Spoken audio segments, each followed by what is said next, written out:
জীবন যাবে কিন্তু দেশের 1 ইঞ্চি মাটি আমরা কারো হাতে তুলে দেব না।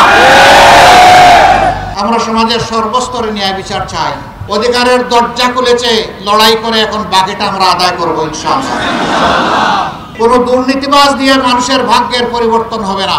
প্রিয় ভাইরা, কয়েকদিন আগে চট্টগ্রামের আদালতে একজন প্রতিশ্রুতিশীল তরুণ আইনজীবীকে হত্যা করা হয়েছে।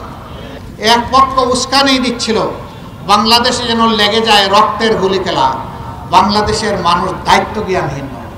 আলহামদুলিল্লাহ, একটা লাশ পড়েছে, নির্মমভাবে তাকে হত্যা করা হয়েছে, একটা জীবনকে নিভিয়ে দেওয়া হয়েছে, একটা পরিবারকে ধ্বংস করা হয়েছে। এই সকল কষ্ট ব্যথা অন্তরে নিয়েও তার কোনো প্রতিশোধ বাংলাদেশের জনগণ গ্রহণ করেননি। এটি আমার সোনার বাংলাদেশ, এটি আমার সম্প্রীতির বাংলাদেশ। এই বাংলাদেশকে আরো উচ্চ মর্যাদায় আমরা সবাই মিলে নিয়ে যেতে চাই ইনশাআল্লাহ।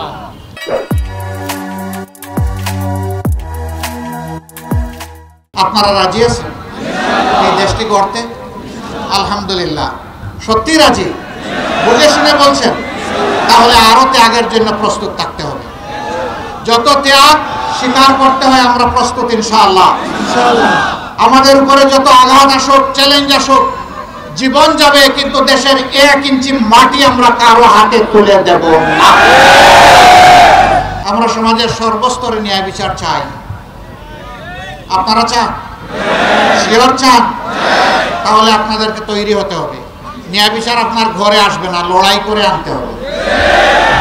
অধিকারকে দিয়ে কেউ দিয়ে যায় না, আদায় করে ছাড়তে হবে। অধিকারের দরজা খুলেছে, লড়াই করে এখন বাকিটা আমরা আদায় করব ইনশাআল্লাহ। আমাদের সন্তানেরা বৈষম্যহীন সমাজ চেয়েছে, সেই সমাজটাই আমরা গড়তে চাই।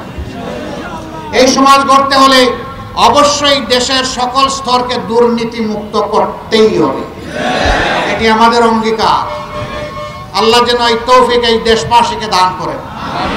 কোনো দুর্নীতিবাজ দিয়ে মানুষের ভাগ্যের পরিবর্তন হবে না।